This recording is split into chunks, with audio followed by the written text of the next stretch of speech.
Alrighty then. So today, guys, I just want to go over the release of By Blood Alone and talk about some of the smaller features that a lot of people aren't talking too much about. So the first thing we're going to jump down to is this is the initial release of By Blood Alone, and we scroll down to here under balance. Now, this is important because they've adjusted a lot of things that aren't to do with By Blood Alone. So reduced base ship supremacy, increased max position penalty. What that basically means is death stacking now is more penalized than it once was before. Also, the amount of supremacy you gain from ships is significantly less. We tested out the bathtub exploit. It's 90% less effective than it once was. It has been absolutely nerfed to the ground. So they've nerfed submarines some more. So now when you max your submarines out and you put like snorkels on them, the visibility now is significantly higher than it once was before. Because unfortunately, submarines were just too damn good. So now you can nuke submarines a lot easier. And I've noticed when you naval strike submarines in By Blood Alone, it is a lot easier to kill them, particularly in the eastern North Sea, the region that Germany connects onto. Ship model, IC cost rebalance, removed reliability reductions, improved rangefinders and radar. We talked about that in the dev diary for the rebalance for Navy. The fire controls now don't reduce reliability, they increase the accuracy of shots. So it's almost like they've reduced accuracy of everything, but now you can add modules to increase accuracy overall. Maybe it need to be tested. Usually when they make changes at PDX, these changes make things OP. So I would probably guess if you add a radar and a level 3 fire control onto a ship, the accuracy and the damage will be massive and you'll be doing some incredibly heavy damage, put it that way. Reduce naval critical chance, increase the damage randomness, increase carrier solo combat time. You know, carriers have always been kind of weak in Hoi 4, but at the moment they're bugged. Naval speed has been rebalanced. Naval speed was important before because it would filter into spotting. So making those super fast cruisers with max speed was really useful to get more patrol and spotting. It doesn't specifically say what, but it has been rebalanced. They've also added dual purpose guns now. So now you can get medium, light attack turrets that can also do anti-air as well. I've tested them a little bit. They seem okay. But then again, light attack overall has been nerfed. So probably not that effective overall anyway. Now with cruisers, you can't mix light attack and heavy attack on cruisers. You have to stick to either heavy batteries or light batteries, but secondary light batteries are still okay. So the idea is they're trying to prevent this cruiser that does everything. It's got torpedoes, it's got depth charges, it's got light attack, it's got heavy attack, it's got anti-air. A ship that basically does everything. You don't need to produce anything else. PDX are de-incentivizing that kind of play style. Homing torpedoes now don't do more damage. They actually have an increased hit chance. Once again, hit chance is really important. I don't know how it affects the gameplay. We need to do some testing. But overall, it's really interesting to see how they fine-tune that mechanic. And they find that that's a... Well, overall, they must have changed it because they think that's a better result overall. So now, this is really interesting. Torpedoes used to be super strong because they ignored armor. So when you put loads of armor onto your cruisers or your capital ships or your battleships, or even your carriers, actually... Get this, guys. It didn't matter versus torpedoes. Torpedoes just completely ignored all that armor. Now, they do not. Armor now reduces the amount of damage that torpedoes can do, and it also reduces critical chance. It feels to me like heavy screens was the old meta. So you'd have battleships with lots of heavy attack on the back line, and then you would have screening ships up front with light attack and torpedoes with loads of armors, like cruisers, for instance. Making heavy armored screens now feels way more viable, even though in the past it was a strong tactic. So just imagine it like in the back end, you've got your carriers and your battleships firing over the top of your screens, and then the screens at the front are like the damage absorbers, like preventing the damage from reaching the capital ships. But be aware that the heavy attack and the carriers can fire over the screens as well. But the torpedoes can't reach the capital ships unless you're at like a minus screening efficiency, for instance. Once again, we're going over these very complex stats, but we're kind of going over them in a kind of more simplified version just to make it easier to digest for you guys. So they've reworked war propaganda now and war support overall. You can only do war propaganda now for 150 political power. It's not targeted to a set country, and you can only do it when you're below 50% war support. And every other war support you gain, you either get it from going for the new decisions they've added, which can increase it based on like heroism, losing casualties, which can mitigate the loss of casualties from losing war support, or from convoys getting sunk, or from potentially getting bombed. And also, if your war support gets really low, it also affects stability in a massive way as well. And losing stability means you're going to get an increased chance of surrender. So there's a chance that if you were to nuke Germany over and over again, and then just take a few of their cities in the west, you might be able to capitulate them. I really like the new war support system. It took me just a little while to get my head around it, but now I've been playing it for a little while. It's like, that's the way it always should have worked. Promises of peace has been removed. This used to be one of the easiest way of getting stability. It cost you a lot of political power and some war support, but overall it was a no-brainer. It was really, really good. So the dual-purpose guns now for ships have been added at the start of the game from England, USA, Japan, and France. However, those guns are ahead of time. So I think they're about 938, 939. So these nations, surprisingly, the naval nations in 44, have got a buff for their navy. Shock. World tension from capitulation reduced to 25% of previous world tension from various other sources rebalanced. So this is basically saying that you get less world tension from capitulations. Is that what it's saying? 25% less? I might be misunderstanding that one. Max ace bonus from undersized wings is now 200% from 1000%. Yeah, there used to be an old meta where if you made really small air wings, you'd get more bonuses from your aces. So now it doesn't even apply because you can't even resize your air wings anymore. Increased Rhineland tension generated to 8. So Rhineland focus now does more world tension. Interesting. I guess that gives a bit of a boost for the UK and France early game. Raiding doctrines no longer make you harder to hit. This is a big nerf for trade interdiction because trade interdiction was always super OP. One thing that was hidden in trade interdiction, a lot of people forgot about, is it reduced surface visibility. And when you are less visible, it increases your possibility of spotting. So you had a way of getting loads of free extra spotting just because your ships were less visible. Also, one thing that's changed about spotting as well is the base amount can never be a minus number anymore. There's always like 0.01% per day or per hour you gain extra spotting. So now you can always spot something, even though the chance might be ridiculously low. And it might take 3 years to spot, but the rate of spotting increase will go up over time. Reduce the base supply ports from 15 to 5. So in the past, when you built a naval base, the amount of supply capacity for one port, the supply depot was 15. Now it's down to 5. That's a significant nerf. It's a nerf. However, if you still build those naval bases along the whole coastline of North Africa, you're still going to get a lot of supply. But you think about it, this is making the cost go up significantly because you don't get as much bang for your buck for naval bases. And it also increases the amount of supply you get per port from 5 to 3 with every upgrade. You know what? I've never really found it's ever cost effective to upgrade naval bases, so I kind of think to myself, what's the point? This is another reason people never used to use the patrol and strike force system, because whenever you would join the battle that was already happening, you would suffer from a massive penalty to positioning, which would affect your overall firepower. So it would incentivize death stacks. If you join the battle immediately, you'd have good positioning. But then if you were using Strike Force, the way it should be working, you were suffering a penalty because you'd arrive at the battle and you'd suffer from a penalty for it. It's been reduced now, but it's not been removed completely. I don't wonder why. I suppose it creates a situation where you're at a disadvantage if you try to make big fleets. Once again, PDX doing their absolute best to try and disincentivize Death Stack Navy plays. Increase the dig-in reductions from spy networks from 1 to 5. Wow, that is a massive buff to spy networks. So spies was something you would only make as a defensive purpose because it would reduce planning bonus of the enemy and it would also give you an intel advantage. So it would give massive bonuses on the defensive. Now you reduce their entrenchment a massive amount of 5 if you've got a full network. Now we have a massive buff to using spies on the offensive. You'll be getting a intel attack bonus if you've got more intel than the enemy. And secondly, you'll reduce their maximum entrenchment by 5, which is a massive nerf to France because France has a lot of entrenchment due to protection by the Maginot bonus. This is a big change as well, and a few of you guys have noticed this. The reduced suppression of most of the softer occupation laws. So local autonomy, local police force, civilian oversight have been massively nerfed. And you really feel it if you're ever playing as Italy. You guys must have played it right and be like, why am I losing so many guns? Why is my resistance so unbelievably high? Because those softer occupation laws have been nerfed.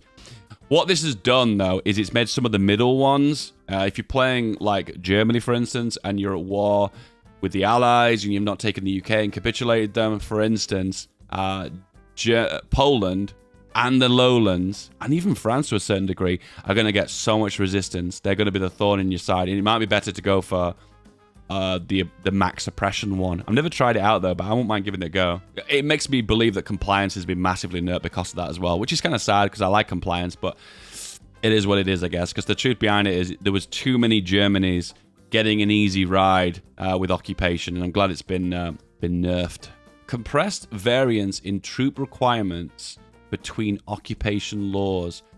Right, I think what they're trying to say there is they've made some of the middle ones or the more harder occupation laws better by reducing the troop requirements. Because it was always weird that the oppression one used to require plus 100% equipment and divisions. It was just too much. It was just too much. You'd have more troops stationed in occupied territories than you would actually field as your army. It was just really dumb. They've added a fuel tank module for tanks. It'd be very interesting to see how this changes the gameplay mechanic. So what this means is if you're able to punch deeper into enemy territory by snaking, the deeper you get into enemy territory, the more fuel you consume, the supplies get worse. If you're able to have extra fuel in the back of your tanks for the division, it allows you to go deeper into enemy territory. And the way I imagine it in my brain is I imagine those German tank divisions pushing through the Ardennes, encircling around Dunkirk. And because they're able to snake so far forward with those tanks, with so much fuel, they're able to make that really long snake through it.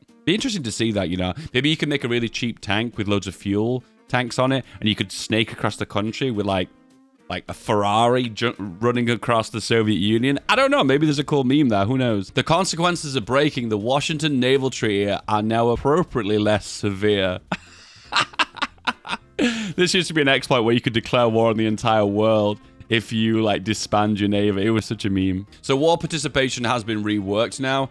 You will gain war participation for so many extra things now, such as lend-leasing, such as inflicting damage to the enemy in battles, which is really good. So no longer you have to lose loads of your own manpower to gain contribution. You can actually gain it now from basically inflicting damage on the enemy with your powerful divisions. So that means potentially, there's two things going on here.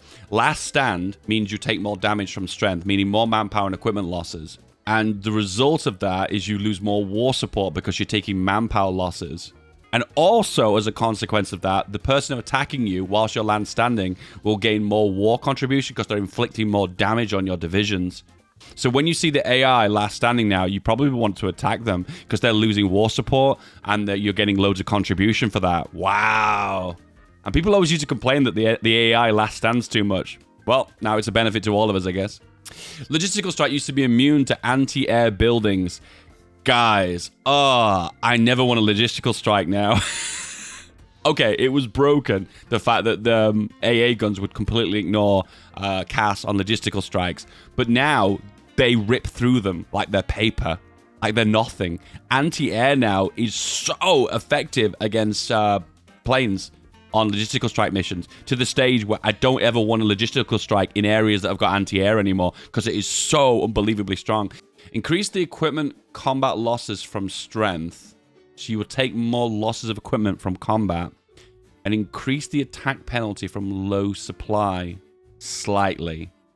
Wow, that's interesting. So they've made low supply worse? Supply was bad before with attrition. To be fair, low supply was bad for attrition mainly, and then the attack penalties were as kind of an extra bite as well, but now they've made the attack penalty even worse. It says slightly though, so it's not massive. Yugoslavia now has a new 70-day focus for owners of By Blood Alone, granting the use of a 1943 Medal for Bravery with a unique tag bonus of 5 max entrenchment. What? What? Basically, a kind of a mini engineer medal. Man, they've sneaked that one in. Max anti-air reduction effect on incoming air damage increased. So I'm interpreting this is a bigger penalty to how much cash you can do if you are denying them with air superiority and anti-air. It specifically says anti-air. I'm presuming it's talking about ground-based static anti-air, I presume. Regardless, it basically means strap bombing and cast striking seems to do less damage now if you're putting up the appropriate planes, which was always the big issue with multiplayer, wasn't it? Think about it. Strategic bombers were banned in so many multiplayer games because people could abuse them so much. And I guess it makes sense that they can do less damage now if you are denying their ability to bomb. greatly reduced the amount of damage trains take from logistical strikes. Man, they've nerfed logistical strikes so much. Somewhat reduced the damage to trucks from logistical strikes. Guys, the only time you want to be logistical striking now is if it's in a region that has no anti-air or no planes, actually. God, logistical strikes are so bad now. Elevated Engineering Core Spirit now gives a 20% railway gun bonus instead of the 5%. So now that results in an extra 5% bonus to bombardment. So I think, is it 10 or 15%? You get from railway guns, and that increases it by an additional 5%, which now feels more worthwhile. Before it was like 0.5% or something. It was just a small amount. It was pointless. War tension now increases war support by 40% from 30%. It's just a rebalancing of how war support works. Big one, guys. Big one. We need to test this one. Field hospitals now protect proportionately against war support loss from damage and casualties. So they've got an added bonus now. They reduce the amount of reduction of war support. They reduce the amount of losses from war support from taking casualties if you have field hospitals. Is this even worthwhile? It's nice it has an extra buff. Don't get me wrong. It's nice it's got an extra buff. But how important is war support? War support is one of those things you only directly step in to do something about when everything's gone wrong. Night flying now incurs a minus 50% air attack. I know it was a penalty, but I don't know how much it was. So how much is that increased by? It feels really high, 50%, but it's interesting. I guess it's going to be interesting to see people use the interception module that reduces air attack at night, or increases air attack at night. So it'd be kind of interesting to see if people specifically make interceptors, maybe rocket interceptors, with those radars attached onto them, how much potential damage they can do at night, potentially against bombers. Potentially against other fires. I don't know. Air attack and agility factor malice added back to nighttime. Added back? That it kind of implies it wasn't there before. So it looks to me like night has become significantly stronger than it once was before. It's interesting to see, like, using bombers only at night to see if it's even worth your time. My instincts are telling me no. It really is no. But we'll see. We'll see. Changes the ability to damage reduction to cap sooner and smaller overall. So this is a massive nerf for agility. So for some of the tests we've done so far, we've seen that agility is one of the weakest stats so far. But in the next beta patch, which we're looking in a moment, has been massively buffed. Increased the amount of damage and speed you get from speed. It's just a buff for speed. Added IC cost to mechanize and armored car variant upgrades. Oh, I know what they've done here. So one of my fears, I'm going to check this in game actually, was that they were going to remove that 50% reduction for mechanized. So for instance, if we try and go for a mechanized, so you can reduce the cost of it, which is still a 50% cost reduction, which is great. However, when we add on an engine, the price goes back up. And if you were to have full armor and full engine, the price balances out. Oh, and if you fully max it out, the price costs more. So if you were to balance production costs and reliability, you get a -3 reduction. Do you know what? Kudos to Paradox. That's good balancing. So if you want a super unreliable mechanized that breaks down all the time, you can go for this, and it's super cheap. However, be aware, it's going to be very unreliable. It will break down frequently. But for that reliability cost of 60%, a 20% reduction, I feel like it's worth it for half price. This one feels like it gives a lot, where some of these other ones don't give as much. 5 armor. Not very high, that. Engine increases speed by 2.4. That's actually quite a big upgrade, that one. But no, I think the meta at the moment is still to make lots of mechanized super cheap and pump them out, which is really, really, really, really good. And kudos to Paradox there for balancing that. That's perfect. All right, that's the balancing stuff. I didn't really want to talk too much about anything else. That was pretty much it. But we have one more patch too. So yeah, there was a new beta patch, and it's basically being released now. The big thing that you guys are probably super happy about, they've fixed a lot of the issues with the peace conferences. 2 issues that the community was really upset with. Nations were puppeting a single nation multiple times, creating 4 nations of the same nation that were all puppeted by individual nations around them. So let's just say Romania, Germany, and Italy all invade Hungary, and then they divide these nations up into 3 puppets of Hungary, all owned by the master of Germany, Italy, and Romania, for instance. I don't know if that's been fixed, because that's actually working as intended, surprisingly. I know you're probably thinking, what the hell, that's border gore, that's awful. Yeah, but there was border gore with the old peace conference system, so don't say that this one's worse. It's It's just the same as it once was. In all fairness, creating puppets of a single nation multiple times is kind of how it happened at the end of the war, with the Soviet Union taking East Germany and the Allies taking West Germany. So this is not ahistorical.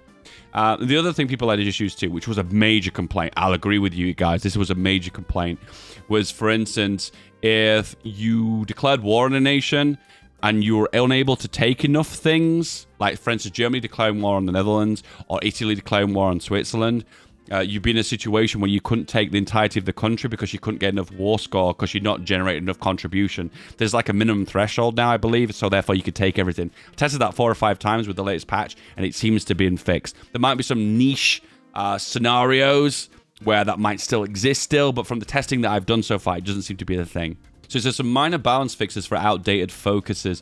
This might suggest that there's some old focuses on old focus trees that add certain things for Air Force that don't work quite well with it by blood alone, and a few of those are getting tweaked and adjusted. Subpar focuses have been balanced. It'd be really cool to see a breakdown of those. Minor balance changes. Railway focus now only give railway, should only give another bonus as compensation. Some of the railway focuses are so bad.